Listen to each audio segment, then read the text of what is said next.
প্রথমে আসি আমরা এই গাছটি, এটিকে বলা হয় পান্থ পাদব। পান্থ পাদব, বুঝা গেল তো? পান্থ পাদব, ইংরেজিতে বলে ট্রাভেলার্স ট্রি, ইংরেজিতে বলে ট্রাভেলার্স ট্রি। অর্থাৎ এই গাছের যে প্রত্যেকটা দেখো পাতার যেখানে এন্ডিংটা, হ্যাঁ, যেখানে শুরু হয়েছে উৎস, সেখানে কিন্তু দেখো একটা কেমন খাঁচ কাটা না, এখানে এই গাছগুলো পানি সঞ্চয় করে রাখে।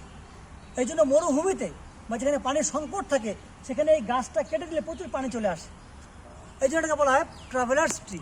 যেখানে পানি পাওয়া যাচ্ছে না, এই গাছের পাতা কেটে দিলেই পানি পাওয়া যাবে। মরুভূমির যারা চলাফেরা তারা এই গাছের অনেক সময় পাতা কেটে গিয়ে পানিটা খাওয়ার চেষ্টা করে। তাহলে ট্রাভেলার্স ট্রি বা কি পান্থ পাদব।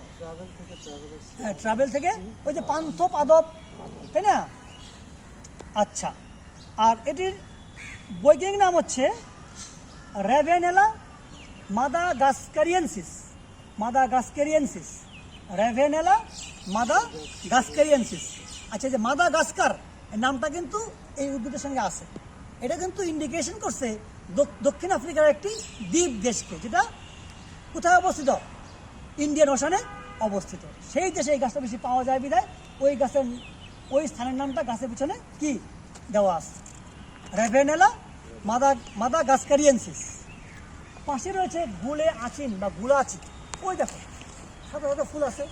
কোনো কোনো গাছে আমরা দেখছি যে পিঙ্ক কালারের ফুলও হয়, আবার ইয়েলো কালারের ফুলও হয়। অর্থাৎ সাদা বা ক্রিম কালার বা তোমার এই কি বলে হলুদ কালারের কি গুলাচি বা গুলে আচিন আমরা দেখতে পাই। এটারও ভেষজ মূল্য রয়েছে অনেক। হ্যাঁ, আমরা নিশ্চয়ই বই পুস্তকে পড়ে সেই মূল্যগুলো আমরা জেনে নিব। আচ্ছা, এই পাশে দেখতে পাচ্ছ তোমরা একটি গাছ, চম্পা গাছ, মাইকেলিয়া চম্পাকা, মাইকেলিয়া চম্পাকা, চম্পা গাছ। ওই দেখো নিচে ফুল পড়ে আছে চম্পার। চম্পার কিন্তু চমৎকার গন্ধ, দেখো ওই যে হলুদ কালারের ফুল চম্পা, এবং চমৎকার কি সুঘ্রাণ। এই চম্পার যে ফুল, সেই ফুল দিয়ে তেল হয়। সেই তেলটা সুনিদ্রা আনয়ন করে, মানে নিদ্রা কারক। বুঝা গেল তো?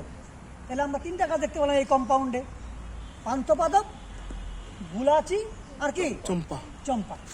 চলো সামনে আগাই।